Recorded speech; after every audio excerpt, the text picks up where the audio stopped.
Senator Bernie Sanders from Vermont.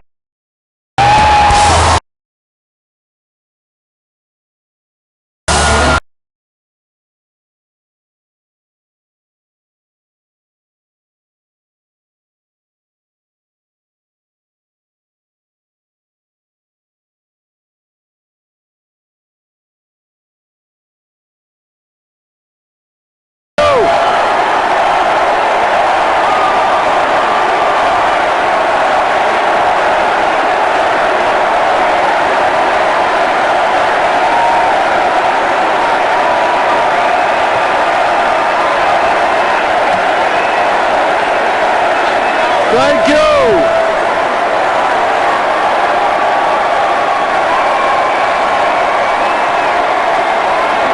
Thank you.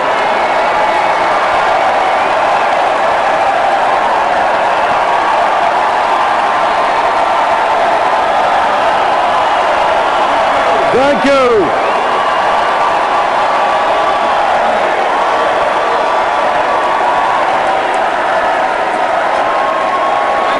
Thank you all very much.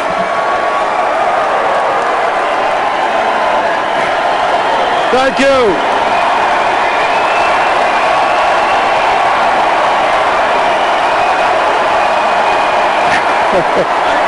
Thank you. Thank you very much.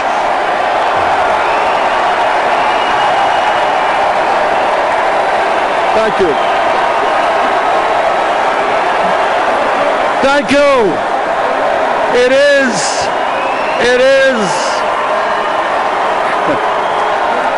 It is an honor.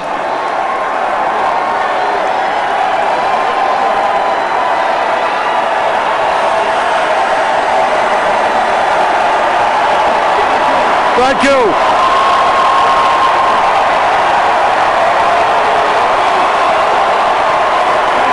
Thank you very much.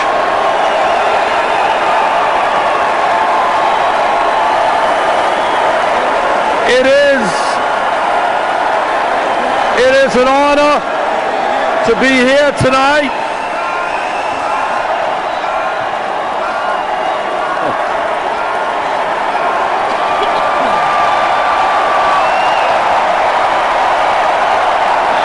Thank you.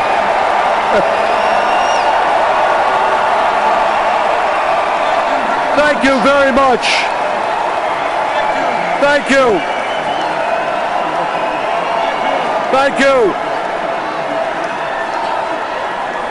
It is an honor to be here tonight and to be following in the footsteps of my good friend Elizabeth Warren,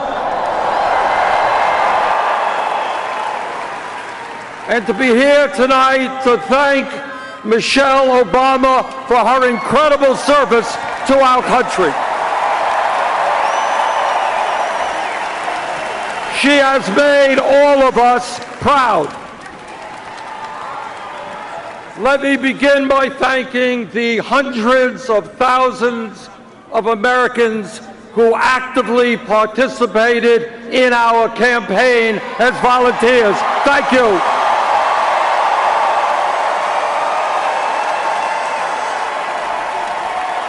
Let me thank the 2.5 million Americans who helped fund our campaign with an unprecedented 8 million individual campaign contributions.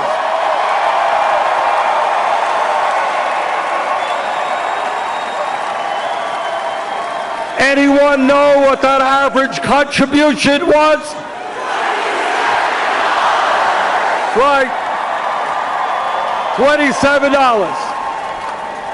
And let me thank the 13 million Americans who voted for the political revolution.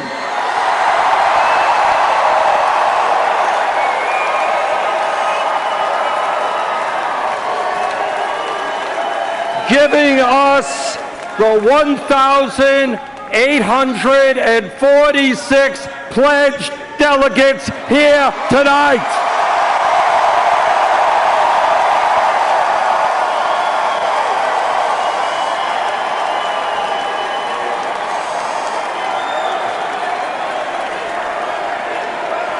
And delegates, thank you for being here. And thank you for all the work you have done. I look forward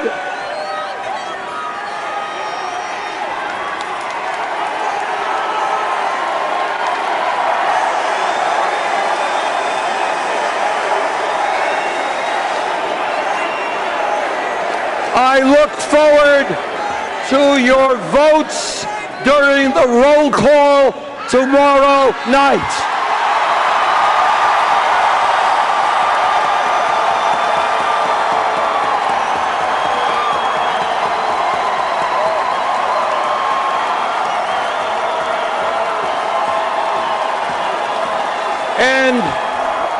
And let me offer a special thanks to the people of my own state of Vermont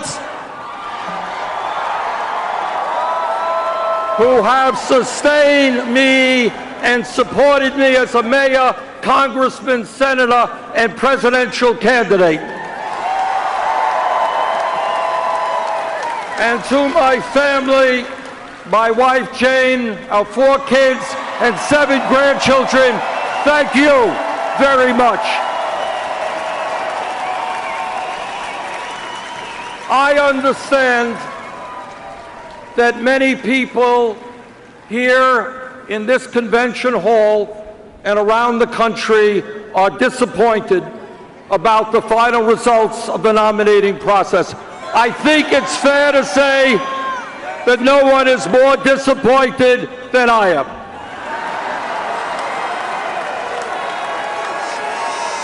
But to all of our supporters here and around the country, I hope you take enormous pride in the historical accomplishments we have achieved.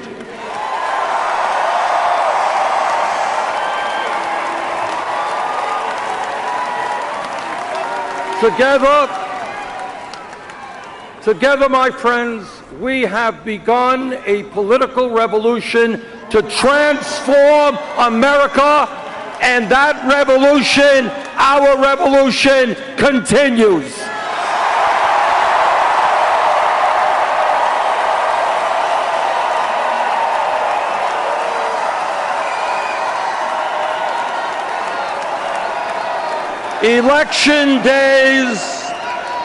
Election days come and go, but the struggle of the people to create a government which represents all of us and not just the 1%.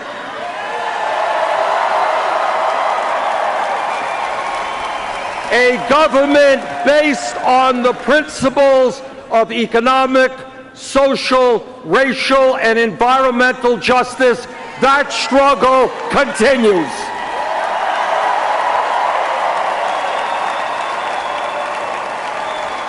And I look forward to being part of that struggle with you.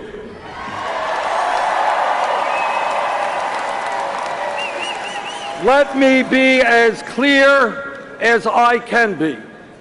This election is not about, and has never been about, Hillary Clinton or Donald Trump or Bernie Sanders or any of the other candidates who sought the presidency.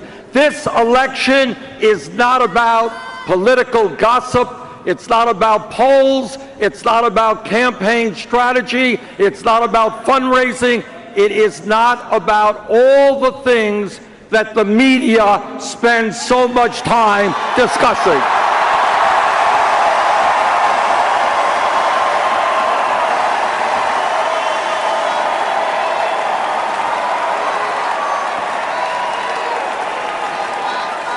This election is about and must be about the needs of the American people and the kind of future we create for our children and our grandchildren.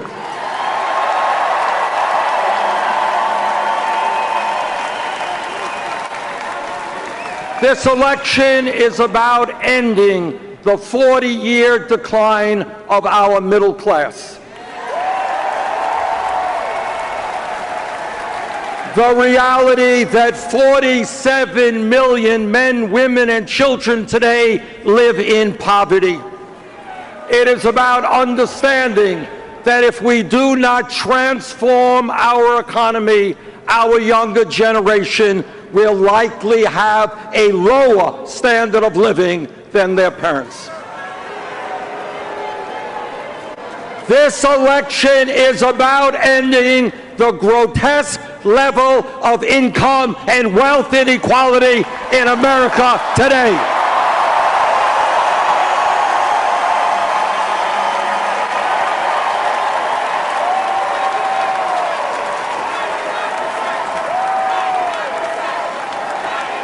It is not moral, it is not acceptable, and it is not sustainable that the top 1/10% now owns almost as much wealth as the bottom 90%.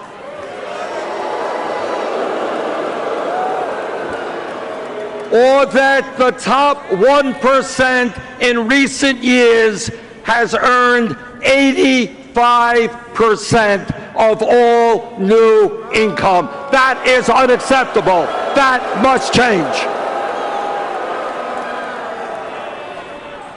This election is about remembering where we were 7.5 years ago when President Obama came into office after 8 years of Republican trickle-down economics. The Republicans want us to forget that as a result of the greed, recklessness, and illegal behavior on Wall Street, our economy was in the worst economic downturn since the Great Depression. That's where we were. That is where we were. Some 800,000 people a month were losing their jobs. 800,000 people. We were running up a record-breaking deficit of $1.4 trillion. And by the way, the world's financial system was on the verge of collapse. That's where we were when President Obama came into office. Well, we have come a long way in the last 7.5 years, and I thank President Obama and Vice President Biden.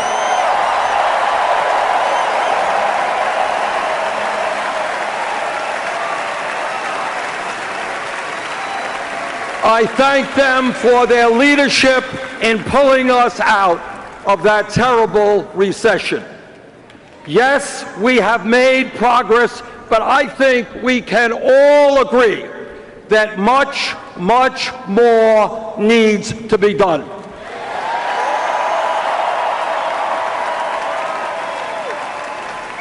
This election is about which candidate understands the real problems facing this country and has offered real solutions.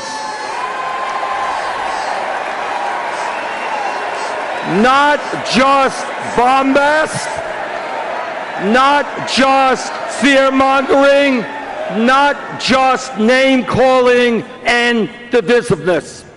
We need leadership in this country which will improve the lives of working families, the children, the elderly, the sick, and the poor. We need leadership which brings our people together and makes us stronger.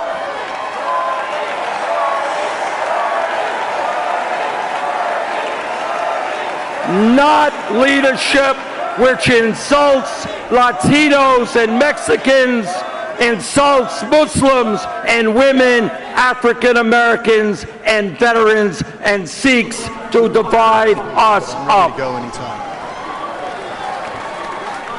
By these measures, any objective observer, I see our very own John Hook as well, right there in the mix, on the floor right now. Leadership, Hillary Clinton must become the next president of the United States.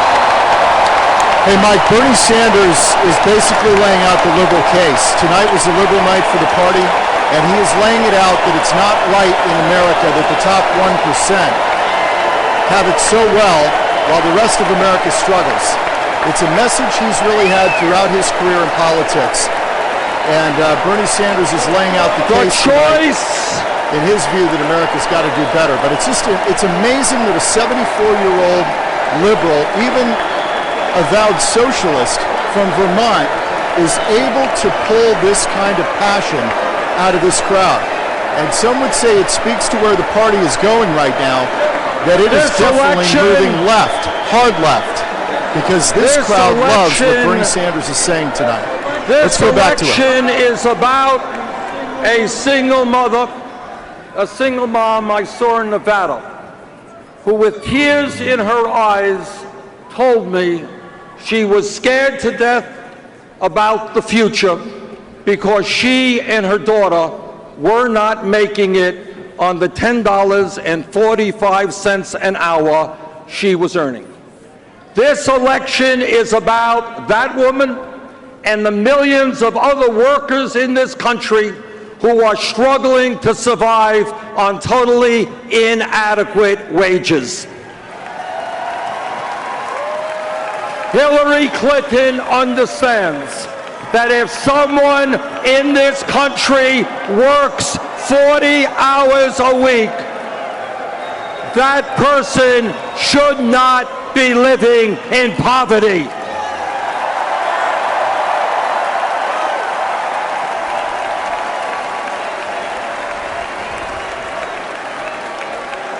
She understands that we must raise the minimum wage to a living wage. And she is determined to create millions of new jobs by rebuilding our crumbling infrastructure, our roads, bridges, water systems, and wastewater plants. But her opponent, Donald Trump, well, he has a very different point of view. He does not support raising the federal minimum wage of $7.25 an hour, a starvation wage. While Trump believes in huge tax breaks, huge tax breaks for billionaires, he believes that states should actually have the right to lower the minimum wage. John Hook standing by right now, John. $7.25.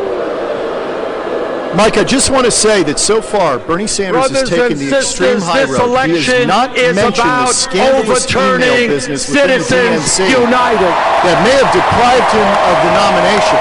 I mean, when you've got the party officials on the inside putting their thumb on the scales, trying to make sure Hillary gets the nomination and he doesn't, so far he has not mentioned it. Let's see if he does now. The worst Supreme Court decisions in the history of our country. That decision allows the wealthiest people in America, like the billionaire Koch brothers,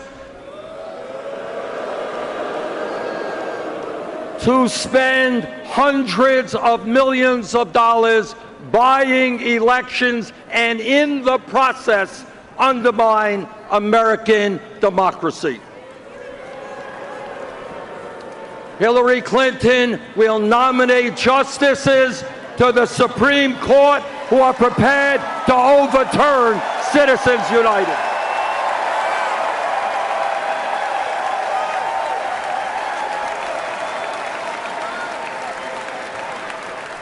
And end the movement toward oligarchy that we are seeing in this country.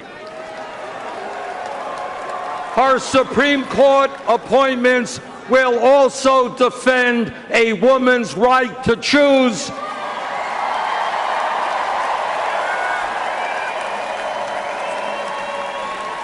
workers' rights, the rights of the LGBT community,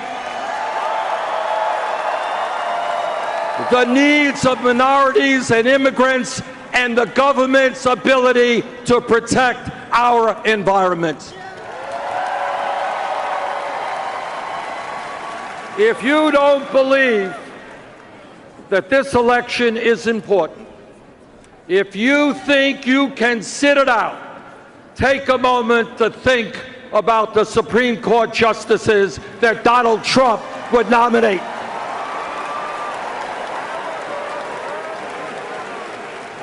And what that would mean to civil liberties, equal rights, and the future of our country. This election is about the thousands of young people I have met all over this country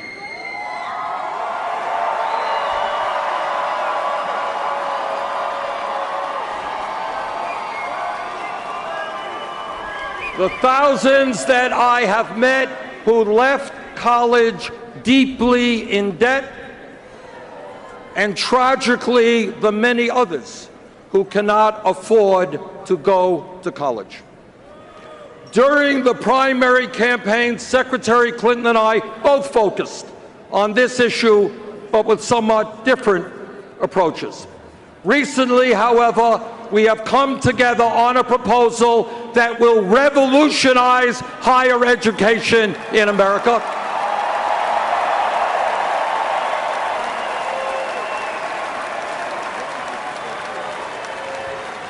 It will guarantee that the children of any family in this country with an annual income of $125,000 a year or less, 83% of our population will be able to go to a public college or university tuition free.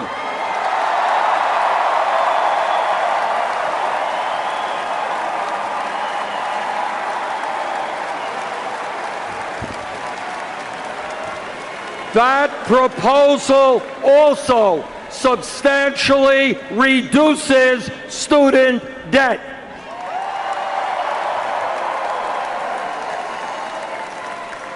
This election is about climate change, the great environmental crisis facing our planet,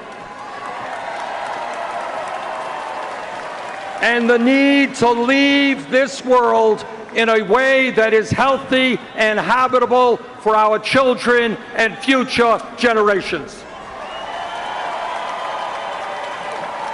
Hillary Clinton is listening to the scientists who tell us that unless we act boldly to transform our energy system in the very near future, there will be more drought, more floods, more acidification of the oceans, more rising sea levels.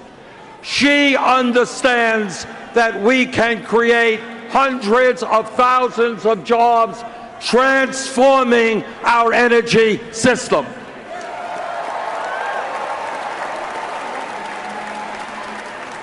Donald Trump, well, like most Republicans, he chooses to reject science. He believes that climate change is a hoax, no need to address it. Hillary Clinton understands that a president's job is to worry about future generations, not the profits of the fossil fuel industry.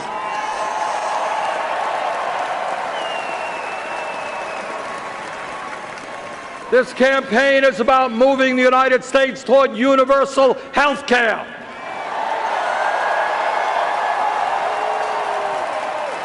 And reducing the number of people who are uninsured or underinsured. Hillary Clinton wants to see that all Americans have the right to choose a public option in their health care exchange. She believes that anyone 55 or older should be able to opt in to Medicare.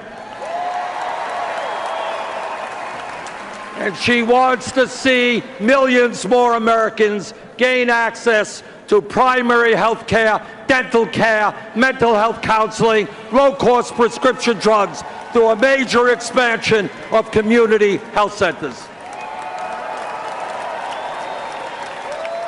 And what is Donald Trump's position on health care? Well, no surprise there. Same old Republican contempt for working families. He wants to abolish the Affordable Care Act, throw 20 million people off of health insurance, and cut Medicaid for lower-income Americans. Hillary Clinton also understands that millions of seniors, disabled vets, and others are struggling with the outrageously high cost of prescription drugs, and the fact that Americans pay the highest prices in the world for the medicine we use. She knows that Medicare must negotiate drug prices with the pharmaceutical industry. And that drug companies should not be making billions in profit when 1 out of 5 Americans are unable to afford the medicine they need. The greed of the drug companies must end.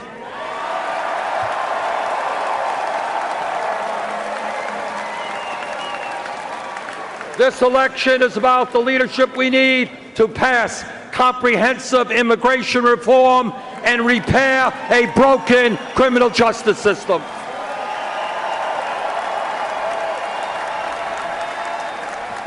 It's about making sure that young people in this country are in good schools and at good jobs, not rotting in jail cells.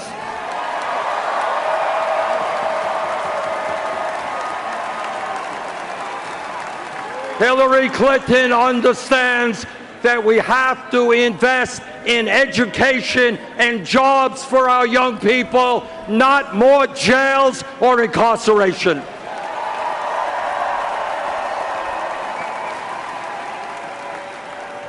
In these stressful times for our country, this election must be about bringing our people together, not dividing us up.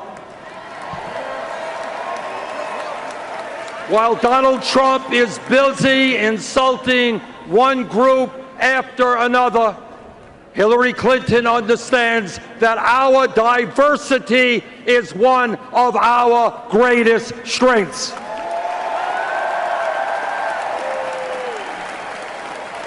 Yes, we become stronger when black and white, Latino, Asian American, Native American, when all of us stand together. Yes, we become stronger when men and women, young and old, gay and straight, native-born and immigrant, fight together to create the kind of country we all know we can become.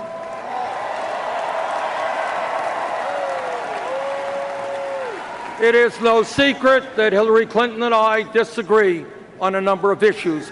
That is what this campaign has been about. That is what democracy is about.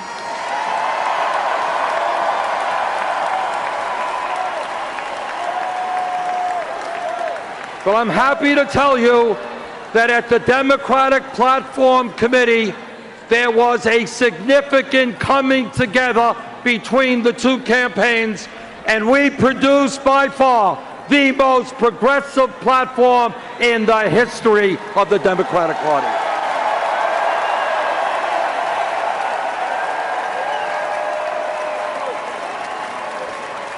Among many, many other strong provisions, the Democratic Party now calls for breaking up the major financial institutions on Wall Street,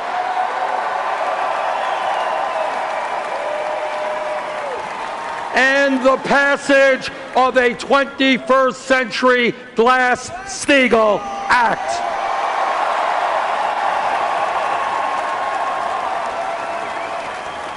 It also calls for strong opposition to job-killing trade agreements like the TPP.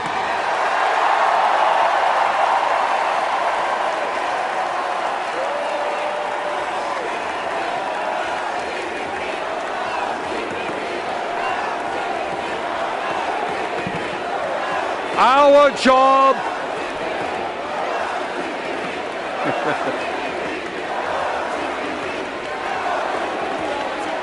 right. We have got to make sure that TPP does not get to the floor of the Congress in the lame duck session.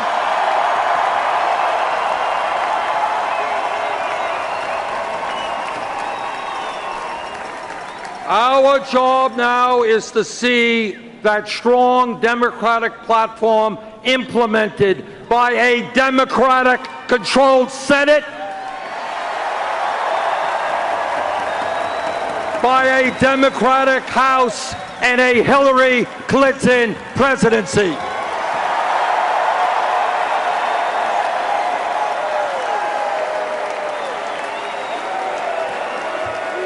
And I am going to do all that I can to make that happen.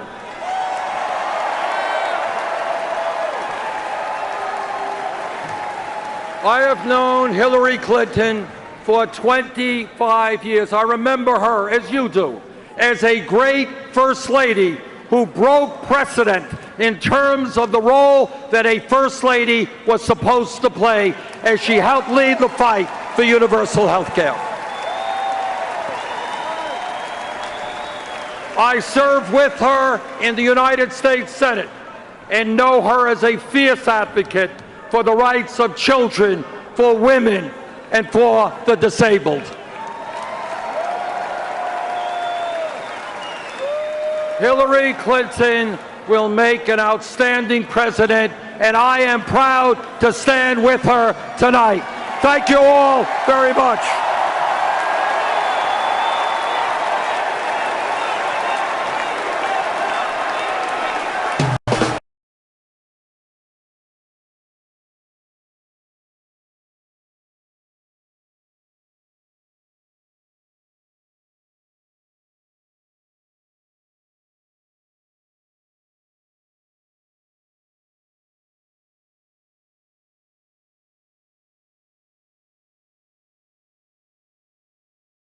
As soon as he came out getting that huge standing ovation, we saw supporters crying, they were sobbing, they were pretty much going nuts for him.